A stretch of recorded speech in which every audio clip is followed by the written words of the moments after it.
Lo que nosotros tenemos que tener es no solo la mente preparada, sino emocionalmente estar preparados para ver la gente destruida por un accidente de tránsito, por una herida de arma de fuego, por una herida de arma blanca. Entonces, desde ese lugar es nuestra acción. Y por supuesto protegernos desde el punto de vista también profesional, desde lo médico legal, desde lo emocional puro, tratar de vivir todas estas contingencias como un acto profesional. Vamos con el ATLS. Entonces, paciente sin ropa. Entonces, gente siempre se imagina que la gente tiene ropa puesta. Sigamos. Inspección. Abdomen anterior, posterior, tórax, periné. O sea, hay que verlo el paciente por delante, por detrás. Y también hay que ver el periné. Mucha gente las broncas se las saca con el periné del otro. Ya les presenté en estos días, creo que los de la UNC no lo han visto, pero una fístula entre el recto y el labio mayor, supuestamente una herida de arma blanca desde el labio mayor que perforó el recto, no la vagina, entró por el costado.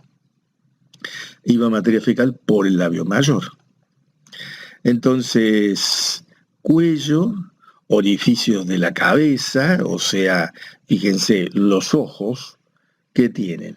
Y tienen el nervio óptico, segundo par craneal, motor ocular común, tercer par craneal, motor ocular externo, o sea, el patético, tiene varias cosas dentro de lo que es ojo, ¿sí?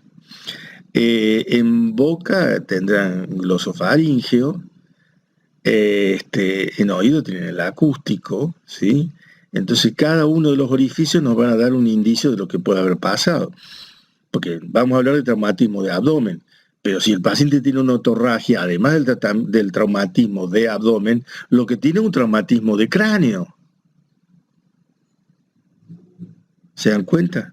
Entonces, cuidado en valorar una cosa y la otra, o sea, ir haciendo el análisis de cada uno de los eventos que toca el paciente. Ver los miembros superiores, los miembros inferiores, si hay rotaciones hacia afuera, hacia adentro, con acortamientos, pues de rotación externa y acortamiento, eso es fractura de miembro inferior, ¿sí? Ver si hay hematomas, ¿sí? En fin, dar la vuelta por todo el cuerpo. Oye, y por supuesto, a veces una cosa muy chiquita termina siendo la herida por un estilete en el precordio, ¿sí? Que produce un hemopericardio, y la marquita del estilete es chiquitita. O bien una herida de arma blanca en abdomen o en tórax. Herida de arma de fuego, si tiene orificio de entrada, orificio de salida, o solo orificio de entrada. Si el disparo fue de muy cerca, ¿se acuerdan del halo de Fish, la pólvora y demás? Entonces, si fue muy de cerca o de lejos, a ver cómo es el orificio. Si es un 22, por ejemplo, entra al abdomen y hace desastre porque le pega a todas las vísceras. Hace una anarquía dentro del abdomen la 22. En cambio, la 9 milímetros hace un agujerazo, pero más recto, digamos, ¿sí? Tengo una paciente que la bala 22 le entró en el hombro, de ahí al tórax, del tórax al abdomen y del abdomen a la columna vertebral. En medio lesionó pulmón, diafragma, hígado, colon derecho, intestino delgado, y ese impacto en la columna vertebral el paciente quedó parapléjico, ¿sí? Una herida entonces en el hombro. El paciente se intentó levantar del cordón de la vereda mientras el otro desde arriba le pegó el tiro con esa dirección, ¿sí? Entonces habrá que ver las equimosis, las abrasiones, si el paciente tiene respiración abdominal o no, si tiene respiración torácica. Lesiones de víscera hueca, abdominopelviana, presenta en general shock hipovolémico, porque se secuestra sangre en el abdomen. O bien presenta peritonismo. Si el paciente tiene un traumatismo de cráneo, no va a poder expresar el dolor como nosotros esperamos. Por más que le hablemos, el paciente no responde. El paciente puede estar en coma. Traumatismo de cráneo que puede ser contuso o puede ser un traumatismo abierto con pérdida de masa encefálica, ¿sí? Entonces, supongamos que el paciente está en hipovolemia, hipotenso, chocado, y si no hay lesión de columna cervical, atención con columna cervical, porque la broncoaspiración es el otro tema. Si le dejamos boca arriba, se puede broncoaspirar. Entonces la ponemos en Trendelenburg con rotación de la cabeza. Más allá de todo, lo que nos hace falta es una ambulancia para tener los medios indispensables. O sea, nosotros podemos estar en el momento del accidente, podemos llegar en la ambulancia o podemos estar en la guardia esperando al paciente. Y después en la terapia o en el quirófano. Miren, chicos, yo era chico, tendría 22 años. Estaba viviendo en la provincia de Buenos Aires, en un lugar que era un hotel gigante y yo estaba trabajando ahí. Y en un acoplado, o sea, no es la parte de atrás del camión, sino otra parte que se anexa. Un acoplado tiene una compuerta grande. Y estábamos cargando alguna cosa y se cayó la compuerta del acoplado y presionó a uno de mis amigos, compañeros de trabajo, y le presionó el abdomen. Yo que era anatomista, que era médico, qué sé yo, lo vi como el ombligo quedaba prácticamente a la altura de la columna lumbar. Imaginen ustedes todo lo que es el intestino delgado, el colon, la vejiga, quedó todo apretado. Y yo pero lo vi de perfil al chico. Me dio una sensación de que el abdomen quedaba disminuido a la nada. Bueno, entre tantos que hicimos fuerza para levantar el acoplado, bueno, el chico se cayó, se desmayó, pero no tuvo ruptura de víscera. Miren qué fuerte, ¿no? Como se escurren las vísceras entre unas y otras, y en este caso no hubo lesión. Pero ya vamos a ver eso cuando hablemos de delgado y de lesión de víscera hueca. Entonces, ¿qué es lo que nos hace falta? Ambulancia. El tiempo de oro entre el traumatismo, la lesión y la llegada al hospital. Tiempo de oro. Cuando el tiempo es oro. Entonces, identificar presencia o ausencia de ruido hidroaéreo, sí, la ocultación. Pero cuando están en la calle, ustedes están viendo el accidente, no tienen el estetoscopio. Capaz que lo tengan en el auto, bueno. Pero cuando ustedes llegan a la ambulancia, sí, a ocultar. Si hay lesiones de estructuras adyacentes, puede ser que haya hilio, distensión, parálisis, pero también tiene que pasar un tiempo para que se dé eso. Sangre libre intraperitoneal o contenido gastrointestinal produce hilio. Muy bien. Ausencia de ruidos hidroaéreos no es diagnóstico de lesión intraabdominal. Se dan cuenta, estamos en otro terreno, no estamos en la peritonitis appendicular, la diverticulitis, la colecitis filtrante. Estamos en un traumatismo, está traumatizado, se ha golpeado el abdomen. ¿Sí? Entonces puede que el intestino esté sin andar transitoriamente. Entonces vamos a entrar ya en vena para decir traumatismo de vísceras huecas. Y ahí vamos. El 90% de los traumatismos abdominales necesitan internación. O sea, cuando un traumatismo importante en el abdomen, tiene que ir a la internación. ¿Sí? De modo que la ambulancia y el traslado es muy importante. Cuando no llega la ambulancia, hemos metido de cabeza en el asiento de atrás el paciente en un auto y hemos rajado a 1000. Y el paciente ha vomitado dentro del auto. Bueno, desastre, ¿no? Pero no importa, hay que hacerlo, es la vida o la muerte del paciente. Y si no, la otra en una camioneta cualquiera, ponen una puerta y arriba de la puerta lo trasladan al paciente en la camioneta. Por supuesto, si no viene la ambulancia. ¿Y qué es lo que pasa hoy? Las ambulancias no no salen, no, como diría, no sobran. Entonces, el traslado. Por supuesto, rápido, pero seguro. Porque después está el accidente del accidentado. O sea, después se vuelve accidente. Cuidado con eso. Bueno, muy bien, sigamos. La principal causa de muerte post-trauma son las lesiones abdominales no reconocidas. O sea, cuando llega la guardia, supongamos que le hacen todos los estudios y dicen, no tiene nada. Cuidado con eso. Peor todavía, cuando lo dan de alta al día siguiente. Lo dieron de alta al día siguiente. Hace muchos años lo que les cuento ahora.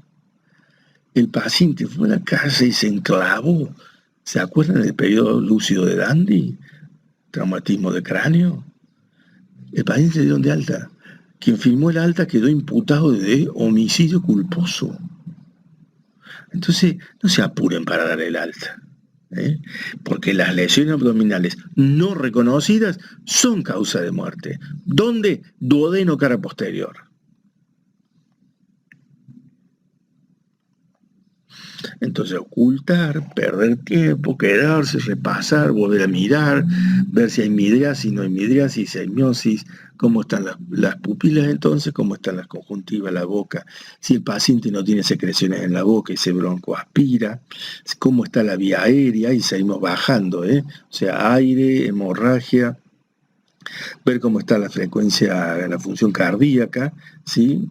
Si no hay traumatismo a nivel cardíaco, y si o sea, hay un signo que se llama el corazón quieto, que es el derrame pleural, perdón, el derrame pericárdico, bueno, en fin, de punta a punta, sin ropa, cara posterior del duodeno.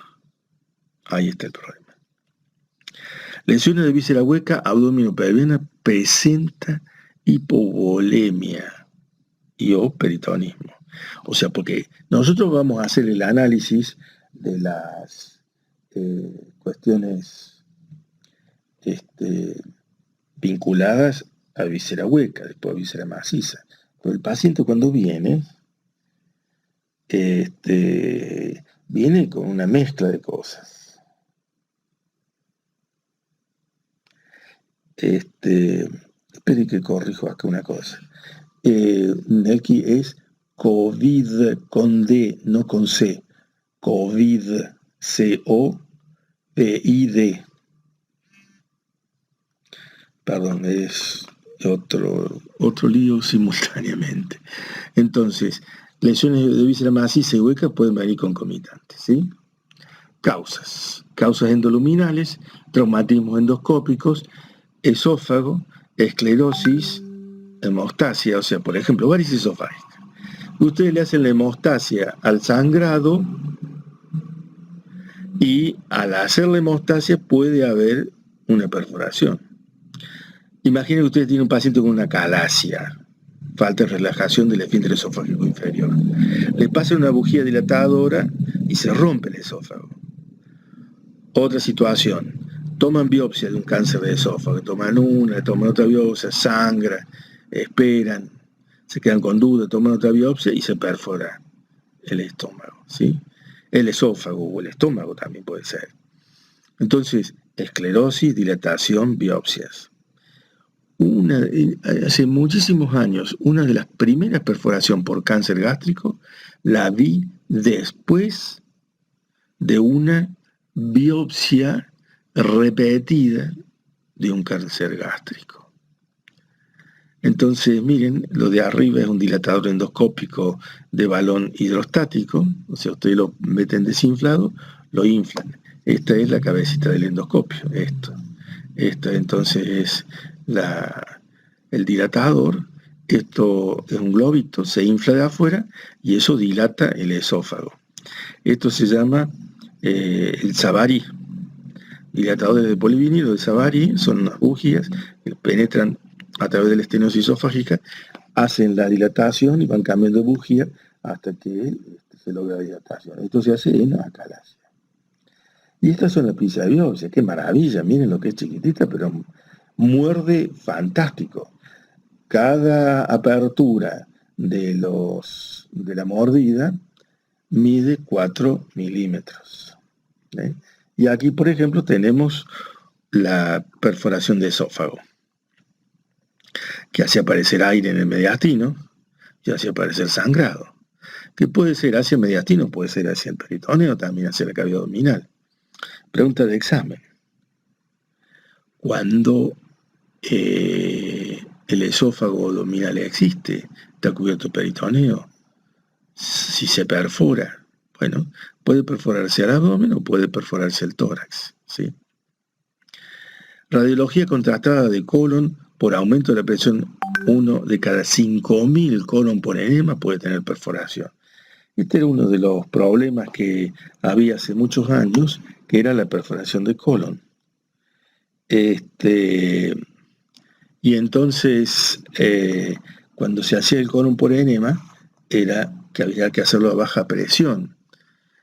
Pero, por supuesto que cada tanto se daba una perforación.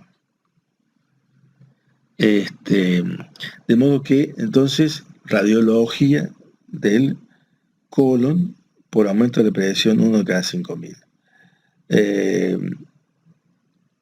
Por supuesto que había que ver si el paciente tenía antecedentes de enfermedad inflamatoria intestinal, de colitis ulcerosa, enfermedad de Crohn, diverticulitis, tumores. De acuerdo a eso se iba haciendo el estudio. También de acuerdo a lo que se veía. De modo que no es cuestión de decir voy a hacer el colon por enema y lo hago mirando para otro lado. No, tengo que ir controlando qué es lo que pasa. Normalmente lo hacía un técnico, pero el radiólogo tenía que estar presente. Y por supuesto siempre, cada tanto había una perforación. Entonces, enfermedad inflamatoria, colitis ulcerosa de Crohn, diverticulitis y tumores. La rectosigmoidoscopía es 1 a 2 cada 1.000 la posibilidad de perforación. Tanto puede ser por lo mecánico, porque la rectosigmoido había un instrumento rígido que se usaba antes de que vinieran los fibroscopios, y para ver el recto es ideal. Entonces, se introducía este aparato y 1 a 2 por 1.000 veces podía haber una perforación. Y la otra causa sería que ustedes están tratando de ver, aspiran, insuflan, aspiran, insuflan. Y cuando insuflan, en un momento, por no saber qué es lo que hay más arriba, se perfora, por ejemplo, un divertículo. Entonces, puede ser la perforación mecánica o la perforación neumática. En cuanto a la colonoscopía, el 1 al 8, con fines diagnósticos, el 1 al 8 por 1.000, o sea, 0,1 a 0,8 a los fines diagnósticos. ¿Se acuerdan el tema de la Pérez Volpín, que hubo una perforación de esófago? Los pacientes no venían a hacerse endoscopía. Y después hubo otro artista, el hijo de Barbieris, Barberis, no sé bien cómo es el apellido, de un artista que hizo un cáncer de colon. Vino mucha gente a hacerse la colonoscopia. ¿Se dan cuenta cómo los medios se transforman en el modelo a seguir por la población, ¿no? Entonces, pero cuando hay que hacer una polipectomía o una mucosectomía, allí las complicaciones llegan al 0,5%, ¿sí? O sea que todo tiene su riesgo. ¿Está? Muy bien. Entonces, dijimos eso son causas endoluminales, la endoscopía. También pueden ser los cuerpos extraños, tanto en recto como los cuerpos extraños que el paciente ha tragado, la espina de pescado, por ejemplo, o el hueso de pollo, ¿sí? Uno de los casos más raros que tuve fue un hueso de pollo impactado en el ano, por arriba del esfínter. Hagan de cuenta que era una barra puesta en el recto, pero clavada de los dos lados, ¿sí? Por supuesto hizo una celulitis de lo que es la pelvis, de las partes blandas, se sacó el cuerpo extraño y hubo que drenar el espacio peritoneal, perirectal subperitoneal desde la zona perianal. Bueno, y después vienen los traumatismos penetrantes, herida de arma blanca, herida de arma de fuego. Traumatismos cerrados, contusión, accidente de tránsito, fractura de pelvis, ¿sí? Esto para pensar. Ahí tienen fractura de pelvis, ¿sí?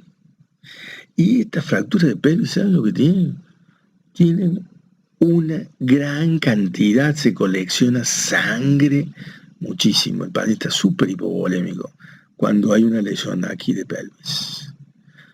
Vamos a fisiopatología. Estómago, se cierra el esfínter esofágico inferior y cierre del píloro. A mayor contenido gástrico, se comporta como una cámara y mayor efecto de traumatismo. ¿Se dan cuenta? Miren, ahí está lo que ha comido el paciente. Carne, ensalada, qué sé yo, picada, ha consumido alcohol, ¿sí? Acá está la ensalada y mucho líquido, ¿sí? Mucho líquido. Y el esfínter esofágico está cerrado porque si no el paciente vomita. Y aquel duodeno está cerrado, ¿sí? Entonces esto es una bolsa grande. Les cuento, chicos, yo tengo un paciente obeso mórbido que lo operamos muchas veces, pero está postrado, dueño de una empresa, qué sé yo. Chicos, ese hombre se comía un cabrito entero, un cabrito chico, por supuesto, y no sé cuántos litros. Cuando entramos el estómago era gigante. ¿Se dan cuenta? Entonces, claro, y si tiene un traumatismo cerrado de abdomen, le revienta la bolsa, que es ese estómago tan lleno, y entonces se da una peritonitis de aquella, ¿no? Entonces, cierre del esfínter esofágico inferior, cierre del píloro, gran contenido, peor pronóstico. Duodeno, traumatismo cerrado en epigastrio, puede hacer estallar el duodeno porque hay cierre del píloro y del ligamento suspensorio del duodeno. Ahí tienen. El píloro estaría acá, acá, y acá el ligamento suspensorio del duodeno. Entonces quedaría esto al medio y quedaría allí la lesión. Ángulo de Orensuna, ligamento suspensorio. Entonces, el estallido duodenal. Siempre acuérdense, ¿dónde está el problema en el duodeno? En la segunda porción. Ahí es donde desemboca el coledo, donde desemboca el Wilson. Ahí es donde puede aparecer el cáncer ampular. Y ahí es donde se rompe la cara posterior, que es retroperitoneal. Muy bien, ahí tienen, ¿ven? El accidente con el cinturón de seguridad y el aumento de la presión intraabdominal. Choque contra el volante. Muy bien. Compuerta del acoplado, es lo que le conté al principio. Cómo presionó ese abdomen la compuerta. Impresionante. No quedaba espacio. O sea, quedaba la columna vertebral. Así que todo se habrá desplazado. Se desmayó el paciente, pero no se tuvo que operar.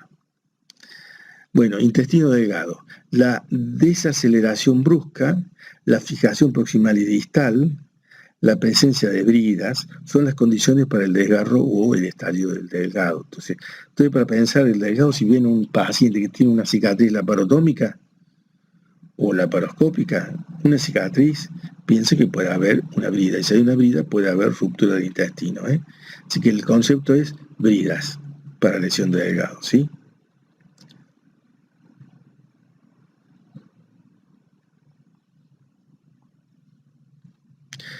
Colon, accidentes de tránsito o laborales, caídas, accidente del montacarga. Este fue un paciente que lo recibimos a las 11 de la mañana. El paciente iba en un montacarga llevando un caño de 1 metro de largo y se clavó el caño contra el techo del lugar donde estaba subiendo. Entonces el montacarga seguía subiendo y el caño se le clavó en el abdomen, en la pelvis, y estalló el colon, el delgado. No se podía creer que el hombre no haya soltado el caño o no se haya hecho la pelvis hacia atrás. Pero así fue el accidente. Bueno, ese hombre hasta se desmayó uno de los cirujanos ese día. Pero se rompe el colon, se rompió el delgado, desgarro mesentérico, etc. Accidentes laborales. Lo más común son las caídas. Mecanismo de producción directo por aplastamiento contra el plano óseo. Desgarro del ángulo hepático o del ángulo esplénico. Ahí tienen el colon, el desgarro en el ángulo hepático, ¿sí? El desgarro en el ángulo esplénico. Aumento de presión en asa cerrada. Se comprimen los dos pies simultáneamente. Imagine usted que sea un tórico megacolon. Entonces una asa larga, gorda, ¿sí? Y tiene un pie distal y un pie proximal. Entonces aumenta la presión ahí, supongamos que esté bien dilatado, y viene el traumatismo, aumenta la presión y se comprimen los dos pies simultáneamente. Y eso hace que pueda estallar el colon. Ahí va, ¿ven? Ahí está. Listo. Bueno, vamos a la incidencia. En el esófago abdominal son poco frecuentes, pero son lesiones inadvertidas. Eso aumenta la morbimortalidad. ¿Cuál es la palabra clave de la lesión de esófago? Que pasan inadvertidas. Estómago. Se lesiona en el 10% de los traumatismos penetrantes. Las lesiones por traumatismos contusos son poco frecuentes. O sea que 1 de cada 10 de los traumatismos penetrantes, de arma blanca, de fuego, ¿sí? 1 de cada 10 es lesión de estómago. Acá tienen 1 de cada 10. ¿Sí? Para que tengan la imagen, ¿no? Esta es la idea. Ustedes deben buscar la idea. ¿Cómo es? Así es. Ahí está. 1 de cada 10. Duodeno. Poco frecuente, menos del 4% de todas las laparotomías por traumatismo. 4%, o sea, menos que el estómago. El 75% de ellas se deben a traumatismos penetrantes. En el 35% de los casos, la lesión se ubica en la segunda porción, la tercera y cuarta porción solo en un 15%. O sea, la clave sigue siendo la segunda porción. Y los traumatismos contusos son poco frecuentes. Entonces, el duodeno, poco frecuente. Menos del 4% de todas las laparotomías por traumatismos. Si ustedes se ponen a contar todos los cuadraditos, acá hay 100. Entonces, 4 tienen lesión duodenal. Pero si ustedes no la descubren, el paciente se muere. ¿Se dan cuenta? Por eso hay que pensar en el duodeno. Y hay que pensar en el recto. Y cuidado, que no haya sido un empalamiento del recto y nosotros abrimos de punta a punta, revisamos todo, le hicimos la laparoscopía, cirugía pituca, ¿sí? ¿Estamos? Pero nos comimos la lesión del recto. El paciente sigue mal. ¿Y qué tiene? Una perforación del ángulo recto sigmoideo. O una perforación por un hueso de pollo atravesado en el recto. ¿Está?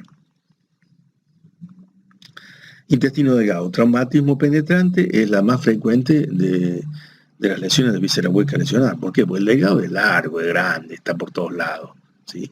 Entonces una puñalada de frente o medio de costado y toma el intestino delgado. También puede tomar el colon, porque le hace el marco colónico. Entonces, ustedes cuando entran a abdomen por una cirugía convencional, el paciente está muy grave. Tampoco el laparoscopio está encendido, listo para entrar en el momento. Muchas veces ni siquiera está estéril en materia. Entonces, atención, podemos tener 2 o 3 equipos de laparoscopia, pero en muchos centros no hay ni un equipo de laparoscopia.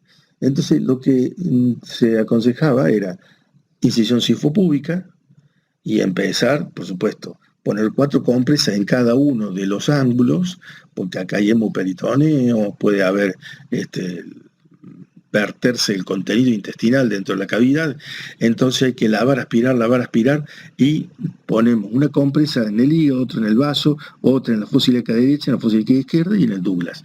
Entonces vamos aspirando y vamos taponando, taponando. Entonces vemos dónde sangra, paramos la hemorragia, vemos dónde sangra, paramos la hemorragia. Y alguna vez lo que hay que hacer es, con la mano, clampear la aorta, ¿sí? Y ahí para la hemorragia, y hacerle hemostasia, después soltar, y así vamos andando.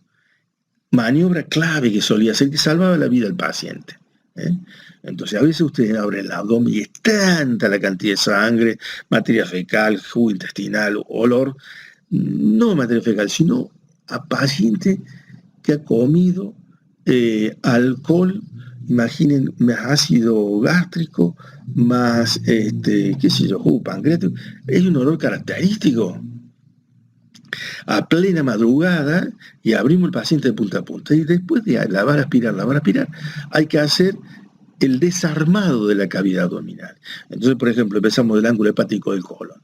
Desarmamos, levantamos todo, cara posterior, sobre todo de la porción retroperitoneal del colon. Colon ascendente, especialmente, ángulo hepático. Después vemos el páncreas y duodenopáncreas, cara anterior. Levantamos el colon, movemos, hacemos la movilización duodenocefalopancreática y con eso nos quedamos tranquilos que la segunda porción del duodeno esté bien. Después seguimos metiéndonos para abajo y si hay un hematoma en el retroperitoneo, ¿dónde? En la celda renal. Y entonces eso de ese lado. Y del otro lado lo mismo, pero ojito con el vaso, ¿sí? Entonces hay que desarmar todo, levantar las costillas bien para arriba para poder ver bien el vaso. Movemos el ángulo esplénico del colon y entonces allí vemos si hay hematoma retroperitoneal.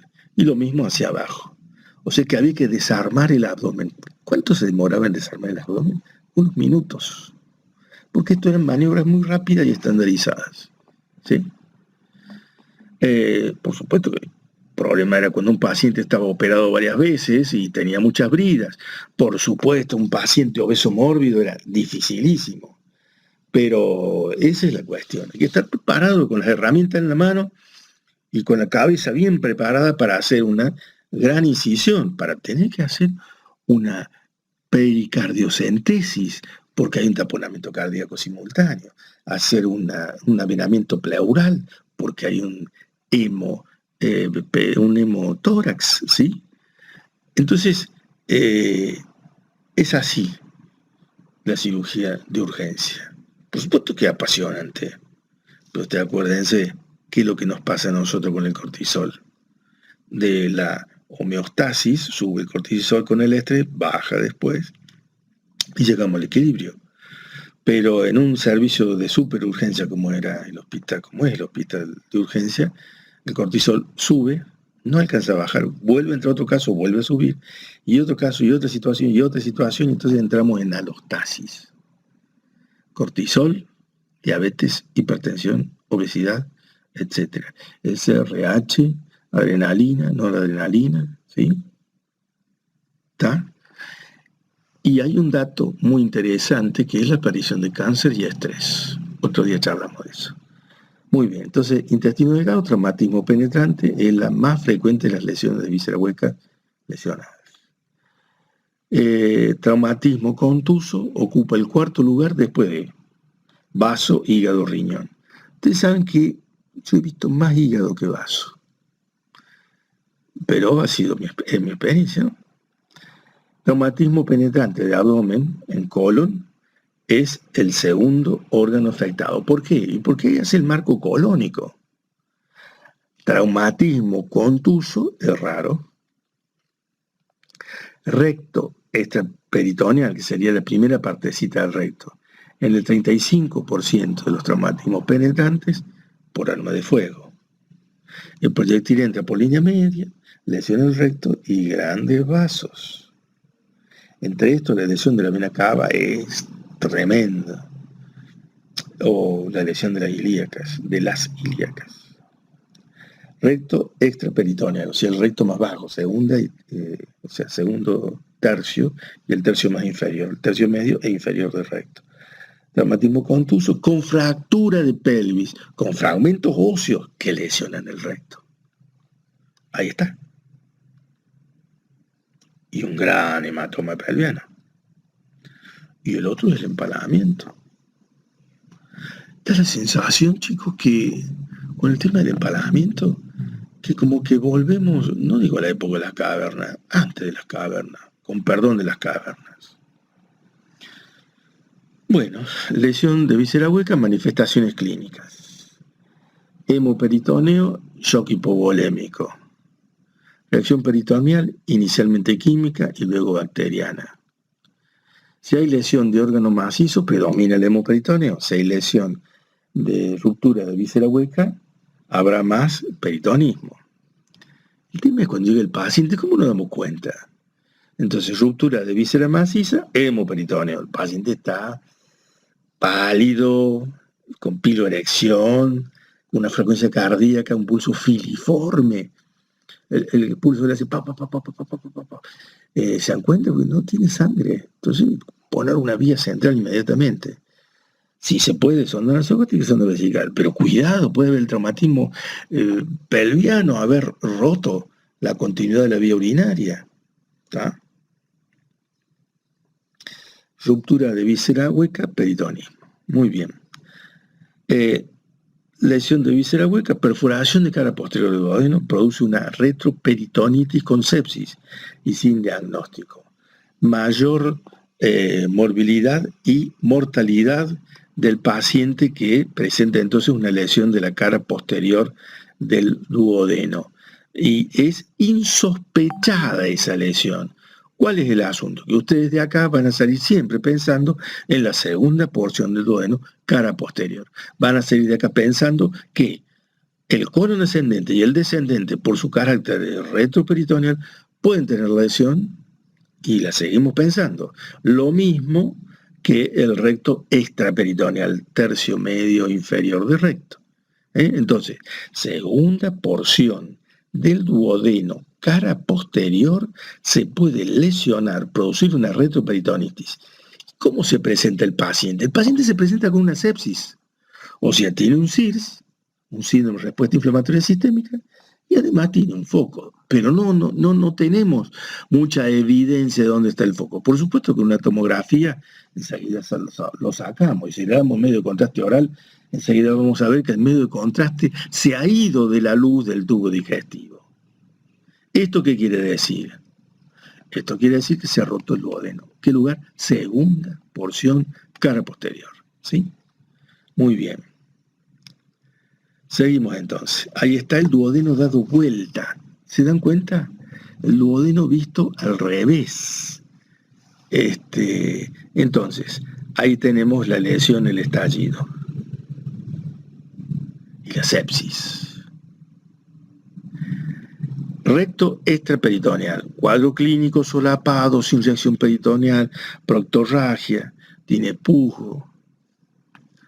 Puede evolucionar con sepsis perineal y tiene alta mortalidad. ¿Pero por qué? Porque no la sospechamos. Porque no le hicimos el tacto rectal. Porque el tomografista, a ver chicos, escuchen bien, porque el tomografista sabe a veces dónde termina la tomografía, en el techo superior de la pelvis, y no la sacan para abajo, porque quien hace la tomografía no sabe qué busca el médico, y la hace como técnicamente está, sí, tomografía de abdomen, sí, abdomen solo, pero no pusieron pelvis, no le hago la pelvis. Entonces ustedes tienen que ir al tomografista al momento y decir, che, hacerle la pelvis también. ¿Cómo no le van a hacer la pelvis? Si es un politraumatizado.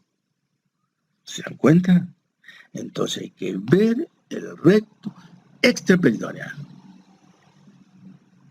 Y ahí está, el recto extraperitoneal.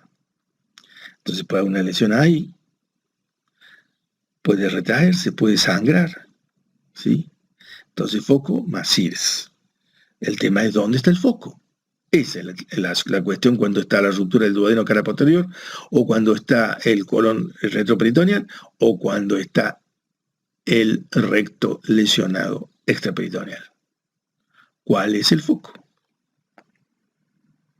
Diagnóstico. Muy bien. Diagnóstico, neumoperitoneo y perforación. RX simple, TAC, resonancia magnética nuclear. Hay muchos centros que no tienen TAC, no tienen resonancia, ni siquiera ecografía. Así trabajamos en la época del 70, del 80 en el hospital de urgencia.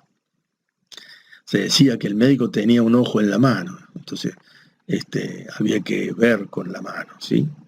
Bueno, por supuesto, la presencia de aire allí entre el hígado y el pulmón, el neumoperitoneo. En el esófago abdominal, entonces, neumoperitoneo y también puede haber neumomediastino. Si lo ven con detenimiento, está bien. Entonces se puede dar medio de contraste por boca y en ese caso la radiografía del tránsito hidrosoluble se ve la fuga. ¿Por qué digo hidrosoluble y no bario? Porque el yodo pasa, en cambio el bario queda pegado. Y si hay que hacer endoscopía o alguna cosa, el bario siempre molesta. Entonces le ponen yodo, el que se usa para endovenoso, se lo dan diluido por boca y ahí siguen el trayecto del yodo y enseguida lo van a ver fuera de la luz del aparato digestivo. Y por supuesto, si tienen tomografía, neumoperitoneo, neumomediastino, contraste oral extravasado líquido libre. Si hacen una videoendoscopía, verán hematomas, submucosos, lesiones pequeñas, no se ven por endoscopía. Pero claro, esta es la paciente, por ejemplo, que se hizo la endoscopía y se rompió el esófago. Así que cuidado cómo hacer la endoscopía. Cuidado porque después, en tribunales, van a decir, no, si el esófago lo rompió la segunda endoscopía y no la primera. Atención con eso, ¿eh? Estómago. Con la radiografía directa de abdomen, neumoperitoneo, con la ecografía, líquido libre, y con la tomografía, bueno, se ve todo.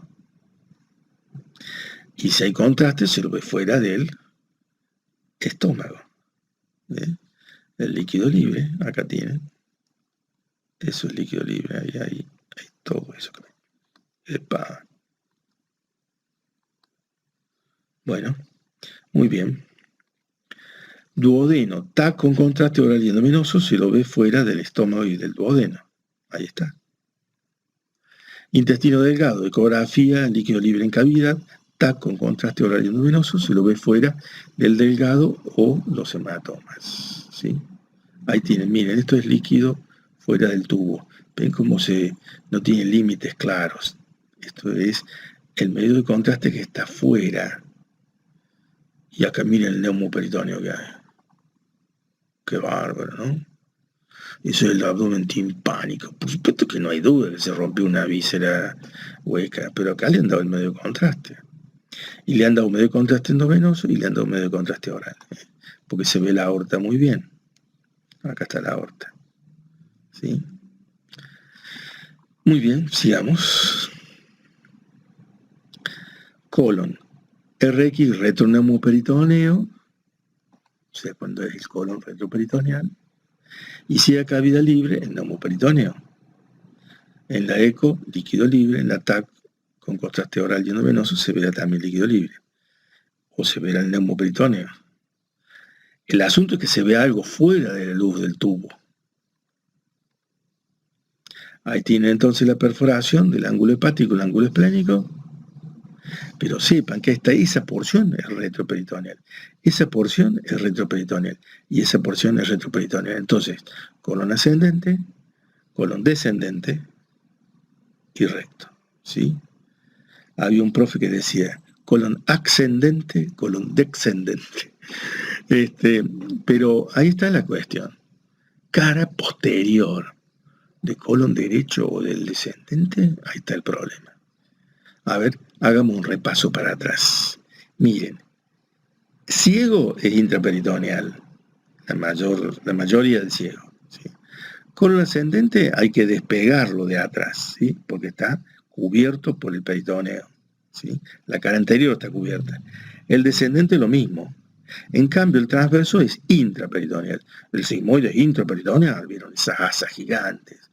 Y el recto es retroperitoneal en su porción medio e inferior, ¿sí? Que ese es el problema cuando se rompe hacia atrás. Entonces, recto extraperitoneal, tacto rectal, rectosigmoidoscopía.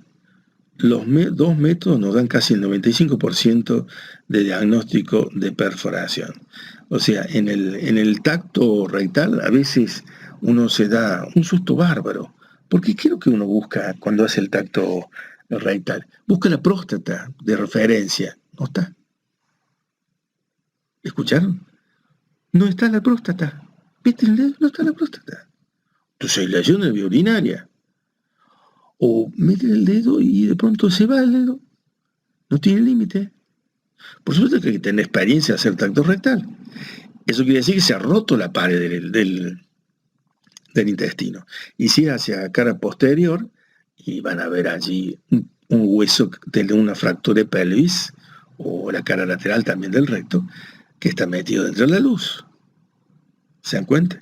Y si no, con el endoscopio, con el cortito nomás, se ve perfectamente lo que tiene, ¿no? ¿Está? 95%. Entonces, tacto rectal, si hay sangre en recto, fragmento óseo que protruye, celda prostática deshabitada, lo que le decía recién, próstata flotante por lesión uretral, pérdida del tono del esfínter anal. La sensación, ¿saben cuál es? Que entre el aire del recto y el aire ambiente no hay un límite. A ver, la idea que uno tiene es que el ano es el límite entre el aire ambiente y la luz del intestino. Pero no está. Se está flácido, no tiene pliegues. Cuando ustedes hagan el examen del ano, fíjense que no tiene pliegues. Entonces introducen el dedo como si nada, ¿está? Bueno, vamos finalmente a tratamiento. Se dan cuenta que es un tema reapasionante, ¿eh? En la medida que ustedes van viendo casos, van acumulando experiencia y van a tener, bueno, muchas cosas importantes a tener en cuenta, ¿no? Bueno, en el esófago abdominal. Si hay ruptura del esófago abdominal, se puede hacer, si la ruptura es chica, sutura, drenaje, y en algún caso se puede hacer una plicatura con el techo gástrico. O sea, con el techo gástrico van a tapar el lugar donde han dado los puntos. También se puede hacer la resección del esófago y la anastomosis si hay pérdida de la pared esofágica. Entonces se reseca la pared y se hace anastomosis esofagogástrica. O a veces hay que llevar el estómago hacia arriba, ¿no? Entonces acá vamos al ejemplo. ¿Ven? Ahí está perforado el esófago. Ahí se dan los puntos. Y ahí se hace la funduplicatura, o sea que el techo del estómago se lo desplaza y se tapa la sutura. Y si no, se hace la anastomosis terminal del esófago con esófago, o bien el esófago con estómago. ¿Está? Muy bien. Para todo esto es muy importante el tiempo transcurrido entre la lesión y la cirugía. Si el enfermo está recontraséptico, lleva 3 días de la lesión, está premortem, ¿qué tenemos que hacer? Un esofagostoma. No se pueden hacer estas cosas abajo. Y sí se puede drenar, lavar y volver a drenar y volver a lavar. A ver si lo recuperamos al paciente. ¿De qué? De la sepsis, del SIRS. Entonces, si la perforación del esófago se hace después de 6 horas, o sea, si interviene, debe hacer una esofagostomía cervical. Ahí está el paciente. Ahí está el esofagostoma. Miren, ¿por qué está este dibujo así?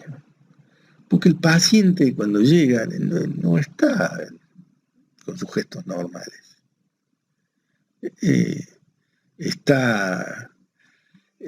Su rostro expresa como un desvío de lo que tiene, ¿no? Como que está o inexpresivo, o expresa dolor, o ustedes lo ven sin ningún gesto en la cara, pero porque tiene un traumatismo cráneo, ¿sí? ¿Está? Entonces, esofagostoma. Estómago, lesiones menores. En el caso de estómago, se reavivan los boles, el estómago es divino, ustedes pueden dar 20 millones de puntos, el estómago prende. El esófago no, y el colon ni les cuento. Entonces en estómago y intestino delgado ustedes hagan las piruetas que quieran. Se lo digo desde el punto de vista quirúrgico, ¿no? Lesiones mayores, se hace la gastrectomía parcial o total. Cirugía maravillosa. Por supuesto, si el enfermo está súper crítico, tendrán que hacer lo mínimo, ¿no? Ahí tienen lesión de estómago, ¿ven? Acá está. Se puede suturar, o si no, se puede hacer la Billroth 2, que es esto. ¿Ven? Se corta acá y se hace esto así. Intestino delgado, cierre primario, hemostasia. Si es grande, se puede hacer resección y anastomosis. Maravilloso. El colon, bueno, el colon es un problema. Para eso Don Flynn hizo una clasificación. Fíjense, siempre en los traumatismos está la palabra hematoma. El tema es que debajo del hematoma no hay una ruptura de la pared.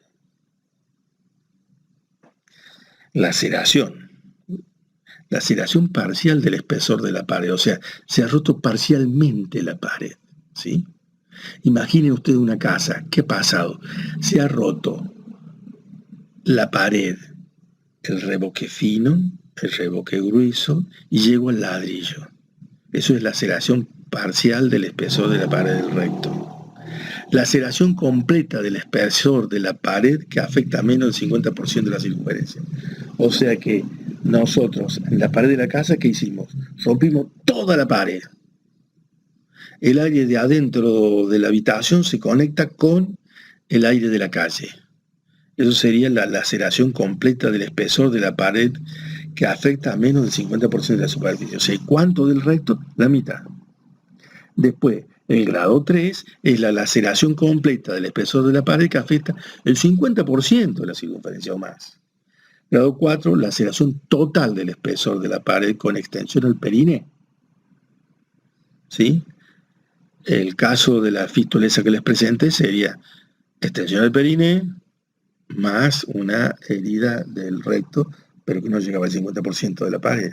Y después lesiones vasculares. ¿Está? Bueno, vamos a ver dibujitos. Ahí tienen el recto, las arterias mesentérica superior, que da las hemorroides superiores. Esta es hemorroidal media, de la ilíaca interna, y esta es la hemorroidal inferior. ¿Sí? Muy bien, entonces contusión o hematoma sin desvascularización. Eso sería el grado 1. Laceración parcial del recto, menos, aquí está, ¿ven? Esto que está acá. Laceración completa del espesor de la pared del recto, menor del 50%, el grado 2. Laceración completa del espesor de la pared del recto, más del 50%. Ahí lo tienen. Miren dónde llega. Hasta acá. La anterior, miren, era hasta ahí. Y este es hasta ahí. ¿Está? El grado 4. Laceración completa del espesor de la pared del recto con extensión del periné. Caso de la fístula. Ven, la materia fecal se escapó por el costado. Y el último grado sería el deterioro de la vascularización de un sector del recto. Aquí se lesionó el vaso y acá se hace un gran hematoma, ¿sí? Se necrosa el recto, hay sepsis perineal y acá puede venir la gangrena de Fournier. ¿Se dan cuenta? O sea, el tipo recibió un traumatismo de la naturaleza que generaría arma blanca, de fuego, lo empalaron, rompieron el periné, etc. Acuérdense que hay muchos delitos sexuales. Por ejemplo, vos violaste a mi hija, entonces yo te voy a dejar en silla de ruedas. ¿Dónde ponen el balazo? En la columna vertebral. Otro dice, violaste a mi hija, entonces te voy a dejar sin que puedas tener relaciones sexuales el resto de tu vida. ¿Qué hacen? Destruyen así. O sea, le pegan a los genitales, a la uretra, a la vejiga, al pene, al escroto, bueno, termina el recto cobrando también. Muy bien. Y después viene el otro tema del colon. Y ahí está Flynn de nuevo. Entonces, colon derecho, transverso ángulo esplénico descendente, recto sigma. ¿Sí? O sea, esta es la columnita de este lado. Esto no es para el examen, ¿no? Esto es simplemente información, porque es un tema apasionante que tener toda la información, mientras más información mejor. Grado 1, cierre primario o cecostomía con Pesser. Yo siempre preferí la cecostomía con Pesser. El cierre primario en un colon que no está preparado es de alto riesgo. Cierre primario o esterilización de la lesión como colostomía sobre varilla, esto lo hemos hecho muchas veces, que es el cierre sobre varilla. Después termina abriéndose y se hace queda una colostomía. Pues lo cerramos y se terminó. Grado 2 de Flynn, hemicolectomía derecha. En algunos pacientes yo estoy muy grande. Resección y abocamiento de los cabos. Resección y abocamiento de cabos a lo Laje o a los Harman. O sea, yo prefiero sobre todo la Harman. O sea, la Armand, como dicen en Francia. Y como es la Alsacia, y en un momento el noreste de Francia estaba en manos de los alemanes, se popularizó el término Harman. Van a ver que en Argentina dice mucho Harman, y hay otros que son de la escuela francesa, dice la operación de Armand, o sea, de Armand, o de Arman, ¿sí? Entonces, la operación de Arman, que es el cierre del cabo distal y la colostomía proximal, el abocamiento del cabo proximal. Al medio, todo lo que sacan es lo que estaba lesionado. ¿Se dan cuenta? Eso sería el grado 2 de Flynn. El grado 3, hemicolectomía derecha, sin anastomosis. ¿Por qué? Porque la cosa está muy grave. ¿Está?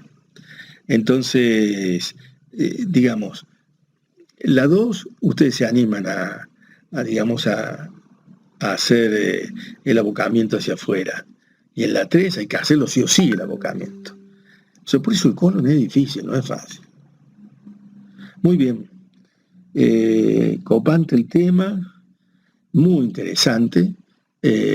Podríamos hablar hasta la tarde de esto, pero todavía nos faltan los traumatismos de vísceras macizas. Esos traumatismos de vísceras macizas nos van a llevar otra hora. Así que nos vemos más tarde.